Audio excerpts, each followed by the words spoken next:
¿Ahora? ¿Sí? Ah, menos mal. Hay esperanza. Esta semana ha cumplido años un hermano al que tengo un gran aprecio. Ha cumplido 50 años. Yo lo llamo el Tom Cruise de la iglesia, porque no envejece. Todos nos hacemos viejos, pero él no. Ese hermano es Miguel Contreras. No sé si está por aquí. Está por aquí, se ha escondido, se ha ido a mirar. Estaba, ¿no? Bueno, iba a pedirle que orase por mí, pero se me ha escapado. Bueno, pues se lo voy a pedir a Miguel, si tienes a bien orar por un servidor. Desde ahí mismo, por favor. Amado Señor, te damos gracias porque tenemos el privilegio ahora de abrir tu palabra. Sí, Señor. Tu palabra es vida, tu palabra es transformadora. Señor, y te pedimos que tú uses a tu siervo en esta mañana para que le des una palabra fresca, una palabra ungida, que llegue al corazón, una palabra de edificación y una palabra también que se convierta en vida en nosotros. Usa a nuestro hermano Víctor para que de su boca puedan ser palabras guiadas por ti, Señor. Palabras que sirvan de bendición y de edificación para tu pueblo. En el nombre de Jesús te lo pedimos. Amén. Amén. A lo largo de mi vida he escuchado sermones de numerosos personajes bíblicos sobre Moisés, sobre David, Goliat, Salomón. Y lo cierto es que me ha sorprendido porque hay un pasaje, una historia muy importante en la historia del pueblo de Israel, de la que he escuchado predicar muy poco. Es una historia que hace más de 20 años, cuando empecé a leer la Biblia, me impactó por lo mucho que se puede aprender de ella. Y cuando tuve ocasión de saber que iba a poder compartir la palabra hoy, la volví a estudiar, la volví a repasar y decidí compartirla con todos vosotros. Así que vamos a abrir nuestras Biblias en el primer libro del profeta Samuel, capítulo 4. Vamos a recorrer varios capítulos donde vamos a reflexionar en un capítulo bastante dramático y casi vergonzoso de la historia de Israel. Pero un capítulo del que podemos aprender muchísimo para nuestras vidas y no cometer errores que hemos cometido en el pasado. Estamos en la época de los jueces. La época de los jueces fue una época un tanto oscura. Durante 300 años, tras la muerte de Josué, el pueblo tuvo una situación bastante anárquica. No había un líder concreto. Lo cierto es que, como dice Jueces 21-25, cada uno hacía lo que bien le parecía, o lo que podríamos decir de una forma más informal, cada uno hacía lo que le daba la gana. En ese contexto, después de 300 años, el pueblo se había metido en problemas a lo largo de los siglos, y cuando había un problema gordo, Dios levantaba a una persona que era una especie de caudillo, y Dios lo utilizaba para librarle. A través de los profetas, Dios salvaba al pueblo, y a través de los jueces gobernaba al pueblo. Pero llegamos a un punto en la historia de Israel en la que un hombre tiene en sí el perfil de juez y de profeta. Ese hombre era Samuel. La historia de Samuel es una historia de gracia, de misericordia. ¿Qué voy a decir? He escuchado predicar sobre ella muchas veces. Pero basta decir que Dios eligió a un niño para manifestarse a su pueblo. Y cuando llegamos a este capítulo, podemos leer que dice: y Samuel hablaba a todo Israel. Por fin, Dios levanta a un hombre para hablar a su pueblo y su pueblo escucha. Empieza a ser alguien influyente. Y en ese contexto, pues ocurre un avivamiento, pero un avivamiento mal enfocado, porque el pueblo se emociona, el pueblo pues quiere hacer algo nuevo, y el pueblo toma una decisión que al final resulta ser errónea. Dice en el versículo 1, por aquel tiempo salió Israel a encontrar en batalla a los filisteos, y acampó junto a Ebenezer, y los filisteos acamparon en Afec. ¿Quiénes eran los filisteos? Bueno, los filisteos fueron el gran archienemigo de Israel a lo largo de toda su historia. Quiero que pienses en grandes rivalidades: el Barça, el Madrid, el Sevilla, el Betis, Karpov, Kasparov, Larry Bird, el Magic Johnson. eran rivales. Nunca pudieron someterse el uno al otro. Durante un tiempo los filisteos prevalecían sobre Israel y durante otro tiempo Israel prevalecía sobre los filisteos. Incluso algunas veces llegaron a conseguir que fueran tributarios, como en la época de Salomón. Pero nunca, jamás consiguieron vencerles de forma definitiva. Así que Israel decidió ir a la guerra. Y decidió ir a la guerra sin consultar a Dios, sin escuchar a Samuel. Simple y llanamente decidieron ir a la batalla, siendo el agresor. ¿Y qué ocurrió? Perdieron la batalla y murieron 4.000 hombres. 4.000 vidas perdidas.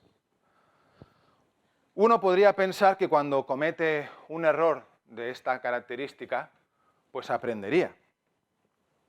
¿Reconocieron su error? No. Al contrario. En vez de arrepentirse y decir, nos hemos metido en una historia en la que no deberíamos habernos metido, ellos culparon a Dios de su error.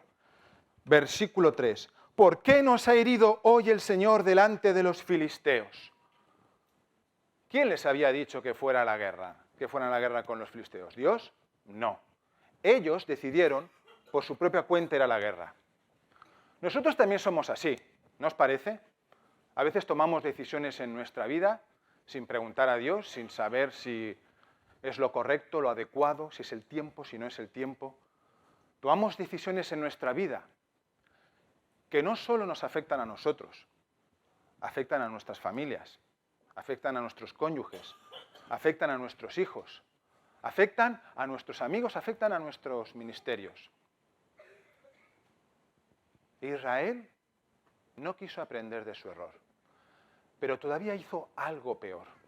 Fijaos, versículo 3, traigamos a nosotros de Silo el arca del pacto del Señor, para que viniendo entre nosotros nos salve de la mano de nuestros enemigos. ¿Qué era el arca? Voy a pedir a los hermanos de imagen y sonido que por favor puedan poner una foto que les he dado esta mañana. Sí, el arca, ¿lo ven? Bien, el arca de la alianza era un cofre que medía 131 centímetros de largo por 78 de alto y de ancho, tenía unas varillas a los lados y era llevado con unas pértigas. Dentro de ese arca se guardaban tres cosas que eran muy importantes para Israel. Una era las tablas de la ley, que Dios le había dado a Moisés, la otra era la vara de Aarón, el sumo sacerdote, y la otra cosa era una muestra del maná, que era el alimento con el cual Dios alimentó a su pueblo a lo largo de la travesía por el desierto. Este arca significaba o simbolizaba el pacto de Dios con su pueblo. ¿Cuál era ese pacto? Era un pacto muy sencillo. Dios había elegido a Israel y había decidido tener de entre todos los pueblos de la tierra un pueblo diferente a todos los demás, un pueblo que llevaría su nombre, un pueblo que le representaría, un pueblo que sería su testimonio a las naciones. Y Dios les dio esta señal, este arca, para que recordasen esa unión de Dios con su pueblo. ¿Y cuál fue el error de Israel en esta historia? Pues que creyeron que el arca podía utilizarse como un amuleto de buena suerte. El arca había sido llevado ya en otras batallas, como en la batalla de Jericó, Josué capítulo 6. Cuando Josué cruzó el Jordán, lo hizo mientras cruzaban el arca y las aguas se abrieron. E Israel creyó que porque iban a traer el arca, ahora, aunque nos hayamos equivocado, vamos a traer el arca y el Señor nos va a dar la victoria, porque hemos traído el arca, Señor, y porque tenemos fe en el arca, y como mi fe compromete tu poder, tú lo vas a hacer. Y tú, ahora, nos vas a dar la victoria, porque en la primera parte del partido nos han machacado, nos han masacrado, y ahora hemos fichado a Messi, o a CR7, como queráis, ¿vale? Hemos traído el arca, vamos a vencer. ¿Qué pasó cuando trajeron el arca? El pueblo de Israel, cuando ve llegar el arca, empiezan a gritar, todos saltando ahí, el arca de la alianza, vamos a ganar, vamos a machacar a estos filisteos. Y el suelo tembló. No me quiero ni imaginar esa escena, debió ser espectacular.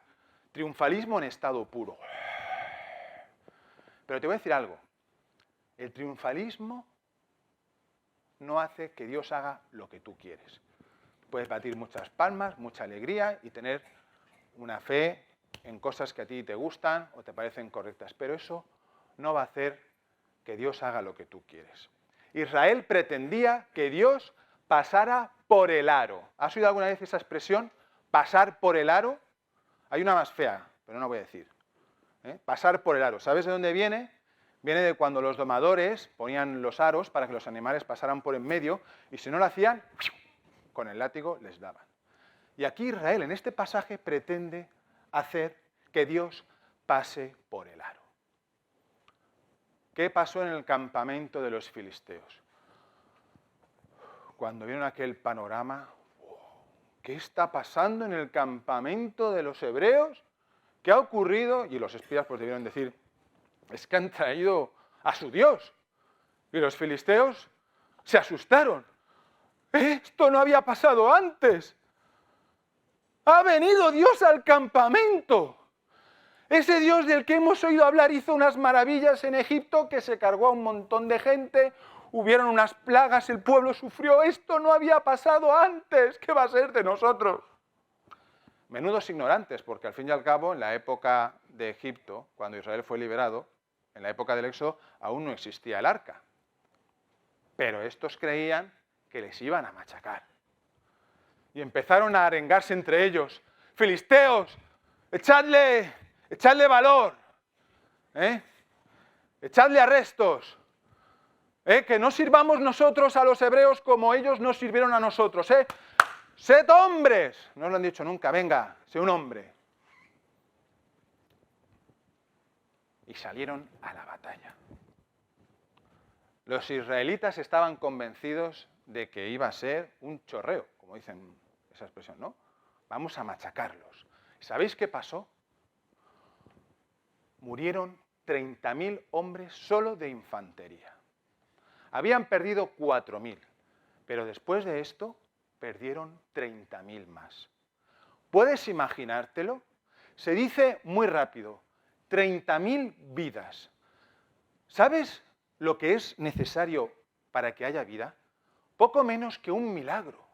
Que un hombre y una mujer tengan relaciones, que haya un milagro genético, y 9 meses después nace un niño, una niña, y luego hay que criarlo, pero hay que tenerlo. ¿Cuántos sois padres aquí? Levantad la mano. ¿Cuántos sois padres? Pues ahora imagínate eso repetido por 30.000 veces. Creo que fue Kissinger o McNamara, no estoy seguro, Kissinger, que dijo que hay momentos en nuestra vida en que nos damos cuenta de que nos hemos equivocado, que estamos invirtiendo de más de nuestra vida, de nuestro dinero, de nuestra familia en algo, y no somos capaces de reconocer nuestro error, de detener el ciclo y de encauzarnos bien. Esto fue una tragedia nacional, Una tragedia nacional. Salieron todos, como se dice por ahí, escopeteados. Murieron Ofni y Finés, los sacerdotes que habían traído el arca, y fueron a darle la noticia a su padre. Y esta parte final del capítulo 4 a mí me duele cada vez que la leo. Porque el sumo sacerdote Elí, que había consentido esto, que tenía que haber dicho, no, el arca no os la vais a llevar, no os la vais a llevar. Y había consentido, sabiendo que sus hijos eran unos siervos corruptos. Dejó que se llevaran el arca. Y un tipo que se había salvado de la batalla, que llegó con la ropa rota y el pelo lleno de arena, de polvo de la batalla, vino y les dijo, Ofni y Finés han muerto. Hemos perdido 30.000 soldados. Y ahí viene el aldabonazo definitivo para este hombre que ya estaba ciego, que estaba ya pues, en sus últimos momentos de vida. Y el arca de Dios ha sido tomada. Podían haberle dicho, murieron tus hijos, era una guerra, había el riesgo, pero el arca ha sido tomada. El icono de la presencia de Dios la han tomado los filisteos, nuestros peores enemigos, se han llevado la presencia de Dios.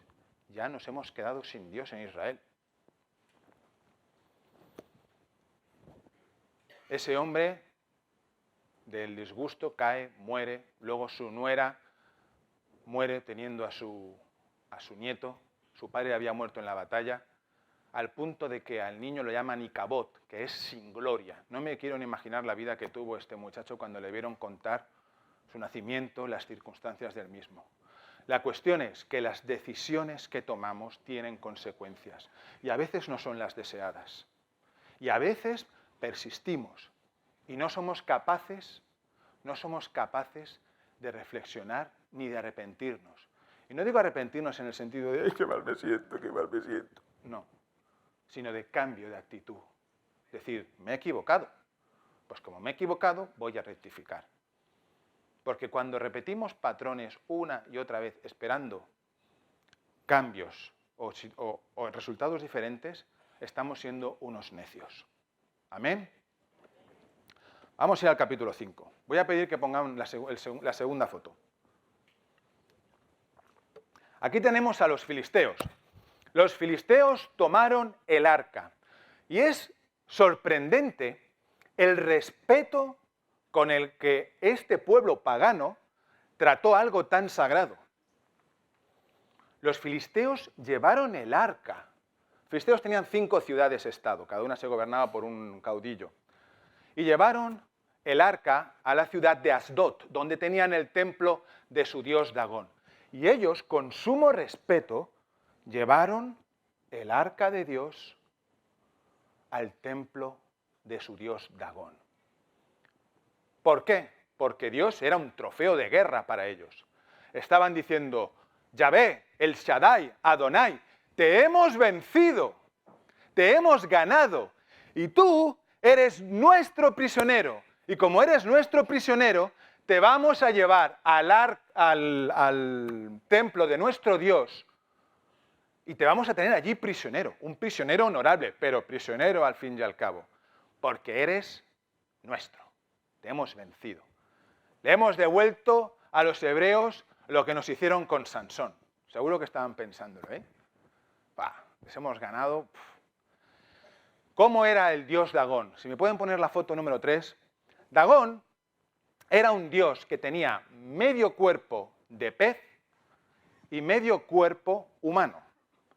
Yo pensaba, digo, parece una sirena, ¿eh? Parece, ¿lo ven? Parece un sireno. Gracias. Pues bien, pusieron ahí en el templo de su dios Dagón el arca de la alianza. Me imagino, después de esa gran victoria, esa noche final cuando ya todos se van a retirar a dormir porque han vencido, me imagino ahí la solemnidad de los sumos sacerdotes, los sacerdotes de Dagón ahí retirándose, ¿no? Bueno, vamos a dejar aquí a Dagón con el arca. Vamos a irnos, cerramos las puertas del templo y ya vendremos mañana. Y ahora imagínate el arca de Dios en esa sala con el dios Dagón. Imagínate el arca. Imagínate a ese Dagón con esa cara de pez, con ese cuerpo así. Y de repente empieza a escucharse un crujido.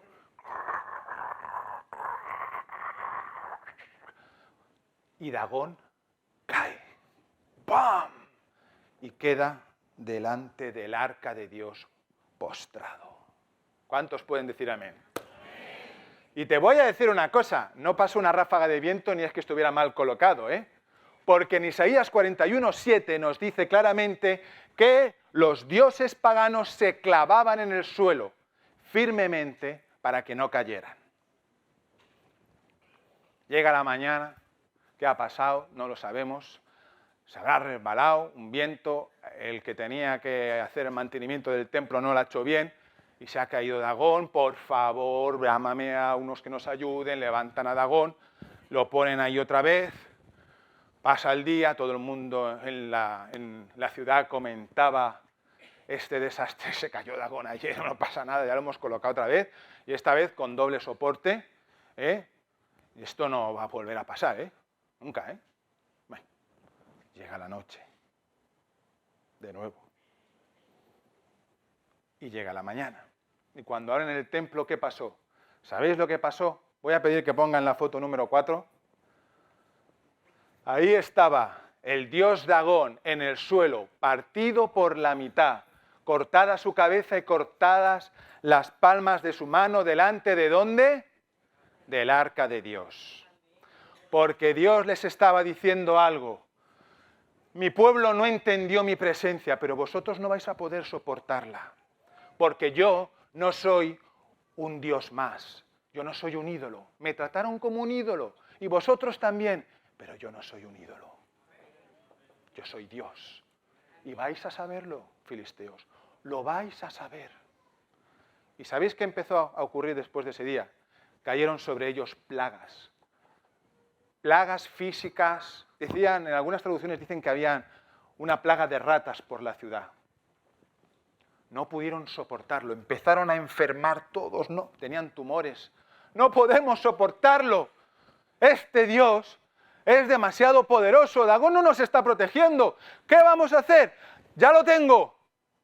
Se lo vamos a mandar a los de Gat, porque aquí somos 5 ciudades, somos todos filisteos, somos todos uno y tenemos que ser solidarios, ¿verdad?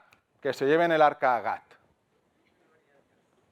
¿Sabéis por qué la llevaron a Gat? Porque en Gat, por lo que he leído arqueológicamente, eran más fuertes, eran tipos más duros. Los filisteos eran unos grandes guerreros y metalúrgicamente estaban súper avanzados, por eso costó tanto y costaba tanto vencerlos. Eran verdaderos guerreros, al punto de que en el libro de Éxodo dice el Señor que había desviado el camino de Israel para que no se enfrentaran con ellos y tuvieran miedo de tomar la tierra prometida. Éxodo, creo que es 13:17 o 17:13. Ahora, como me hago mayor, la memoria me falla. Y cuando llegan a Gat, pues pasó lo mismo. Tumores, enfermedades, plagas. ¡No podemos soportarlo! ¿Qué vamos a hacer? Ya lo tengo. Que se la lleven a Ecrón. ¿Qué? ¿Cómo? Los ecronitas dijeron, no hace falta, no, aquí nos la vais a traer, nos va a matar. Y se la llevaron a los ecronitas y ¿qué? Pasó lo mismo. Y eso era lo segundo que le estaba diciendo Dios. Lo primero fue, yo no soy un Dios más. Y lo segundo fue, yo no estoy prisionero aquí con vosotros. Vosotros estáis prisioneros aquí conmigo. ¿Cuántos pueden decir amén? A veces cometemos el error, yo entiendo que pedagógicamente es importante, de enseñarles a los niños que hay que orar, hay que recibir a Jesús en nuestro corazón, pero estamos cometiendo un error, porque no estamos recibiendo a Jesús. Jesús nos está recibiendo a nosotros, por su misericordia y por su gracia. Porque por muy buenos que seamos, de un salto no vamos a llegar al cielo. Amén. La cuestión es que los filisteos, después de darse cuenta de lo que había pasado, dijeron, hay que devolver el arca.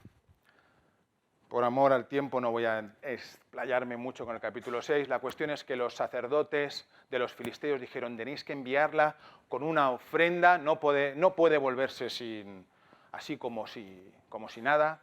Hicieron un carro, la mandaron con unos animales y el arca fue devuelta.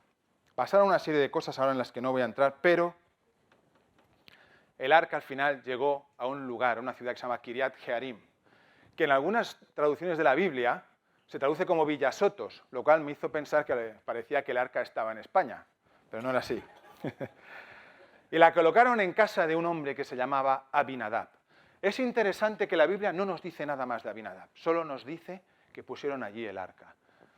La verdad, me imagino que debía ser un hombre piadoso, un hombre ejemplar, un hombre honorable, porque su casa fue tenida por digna de guardar el arca del Señor. Y su hijo, Eliezer, fue consagrado para poder cuidar de ese arca como debía. Me gustaría poder decir que Israel pues, había aprendido la lección, vinieron y vamos a hacer las paces con Dios, vamos a arreglarlo. Nada más lejos de la realidad. Pasaron 20 años. Se dice rápido. 20 años el arca estuvo allí. A veces, en nuestra vida, podemos cometer errores. Y deberíamos ser capaces de aprender de esos errores, pero no aprendemos. Alguien dijo una vez, el tiempo lo cura todo. Un amigo mío me dijo una vez, el tiempo no cura nada. Y estoy de acuerdo con él. El tiempo no cura nada, hermanos. Las decisiones cambian vidas. Y vamos a ir al capítulo 7 de este libro. Capítulo 7, versículo 2. Desde el día que llegó el arca a Kiriat Jearim, pasaron muchos días, 20 años, y toda la casa de Israel lamentaba en pos del Señor. Añoraba al Señor. Toda la casa de Israel añoraba al Señor. Una nueva generación se levantó. Una generación que sabía que sus padres no habían hecho lo correcto.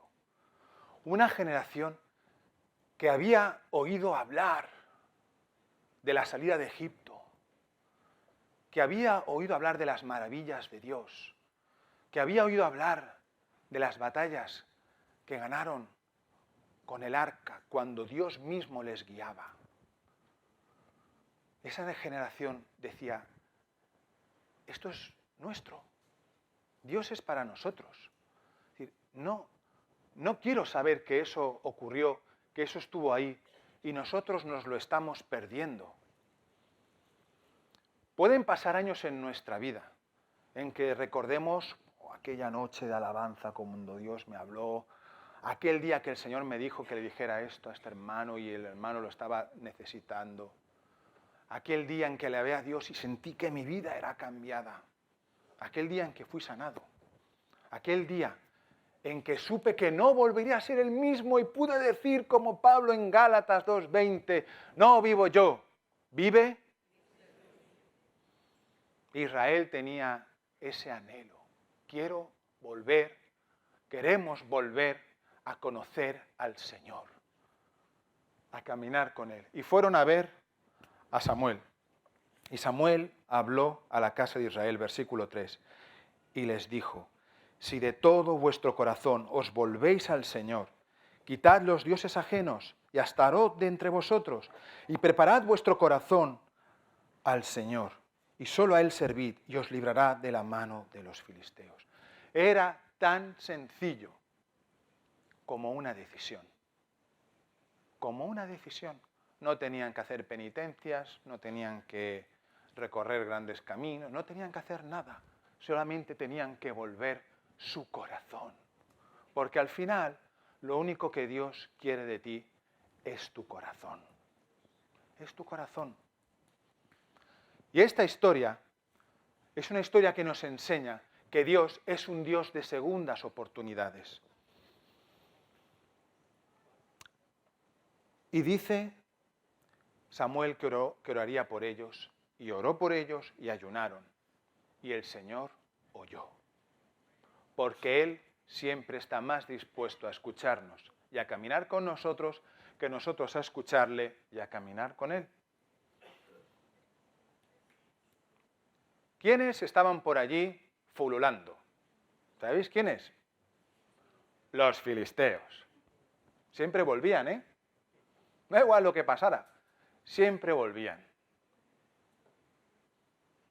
Y los filisteos supieron que estaban acampados en Mizpa y dijeron, esta es la nuestra, vamos a por ellos. Y fueron hasta allí, acamparon. Israel, claro, desde la última batalla, ya sabemos cómo había acabado, estaban todos, pues, bastante asustados, ¿no? Vamos a decir así, asustados. Pidieron al Señor, pidieron a Samuel, Samuel, ora por nosotros. Samuel hizo un sacrificio, vamos a la batalla. Y fijaos lo que dice el versículo 10. Pero el Señor tronó aquel día con gran estruendo. El Señor tronó. El Señor tronó. Dilo conmigo, tronó. Dios siempre siempre, siempre tronará sobre la vida de un hombre y una mujer que le ama y que le busca de corazón. Y cuando digo tronar, digo que se manifestará, que vendrá a ti, vendrá a tu familia, vendrá a tus hijos, y todo será diferente. Israel esta vez no era el agresor, era el que se defendía, pero esta vez su Dios estaba de su lado, porque estaban buscándole de corazón. Y pudieron decir, hasta aquí nos ayudó el Señor. Ebenezer. Dice el pasaje que recuperaron otras ciudades que habían perdido, que les habían quitado los filisteos. Y te digo, cuando Dios está contigo, volverá a ti la paz, el gozo y la alegría de su salvación. Y lo pasado, pasado está. Y los errores, de ellos se aprenden. ¿Para qué nos caemos? Para volvernos a levantar. En resumen, primero, nunca tomes una decisión trascendental sin orar y buscar a Dios. El Salmo 119 nos dice, ordena mis pasos con tu palabra y aparta de mí la iniquidad. Siempre, siempre que tengas que tomar una decisión trascendental para tu vida, busca a Dios. Busca a Dios. No la tomes por ti mismo, no la tomes por tu cuenta, porque es posible que te puedas equivocar, pero siguiéndole tienes más posibilidades de hacer las cosas correctamente. Punto número 2. Nunca culpes a Dios por tus errores, porque eso es de cobardes, y vosotros no lo sois. Nosotros somos hijos del Rey de Reyes, del Señor de Señores. Somos un reino de sacerdotes para Dios. Y no vamos a culpar a Dios de nuestros propios errores. Seamos responsables, asumamos nuestra responsabilidad. Seamos personas maduras. Filipenses 4:13. Todo lo puedo en Cristo. Asumamos nuestra responsabilidad. Estoy cansado de ver tantas y tantas personas que toda su vida se basa en lo que me hizo este, lo que me hizo el otro, lo que me pasó allí, es que no llegué a tiempo, es que no me cogieron aquí en este trabajo. Seamos responsables. Punto número 3. Cuando estés en una situación difícil, porque te han puesto en ella o porque tú te has equivocado, clama al Señor. Clama al Señor. Yo me he equivocado, y diría miles, pero creo que millones de veces. He cometido errores en mi vida. Todos hemos cometido errores, pero sé que tengo un Dios con sus brazos abiertos para mí. Punto número 4. Nunca, nunca dejes de añorar al Señor. Porque el día en que dejes de añorarle, pues vas a estar pues de paseíto por la tierra, sin propósito. Vas a estar pues a la deriva. Nunca dejes de añorarle. Nunca te canses de Dios. Búscale cada día. Hay veces que clamas arriba y ¡pum!, rebota. Hay días en los que dices, he caminado con el Señor y estaba orando y le escuchaba. Es que le escuchaba, ¿eh? Y hay días que dices, nada. Pero aún así, no dejes. Llama hasta que el pomo de la puerta se rompa. ¿Amén? Esta es una historia de segundas oportunidades. Yo he titulado este mensaje En busca del arca perdida. Y alguno podría decirme, Víctor Hugo, ¿qué arca? Si no fueron a buscarla. Si no la rescataron ellos. Es cierto. Pero el arca, como he dicho antes, era la señal de la presencia de Dios. Somos nosotros, hoy, todos los aquí presentes, los que necesitamos ir en busca del arca, en busca de la presencia de Dios. Somos nosotros. Esta historia también habla de nosotros. Necesitamos ir en busca del arca perdida. ¿Cuántos creen esto? Yo necesito ir en busca del arca perdida. Cada día, hoy, mañana, pasado, necesito esa presencia. Necesito la frescura de su presencia. Necesito el poder de su amor. Necesito que tenga misericordia de mí. Necesito que me ayude. Necesito que me dé gracia. Y necesito alcanzarla. Cuando la presencia de Dios está en nuestras vidas, la frescura de su amor y su poder para bendecir a los que nos rodean, nos acompañan y no nos dejan. Amigos, hermanos, busquemos el arca de Dios. Vayamos en busca del arca perdida y confiemos en que Dios nos guiará. Que Dios os bendiga.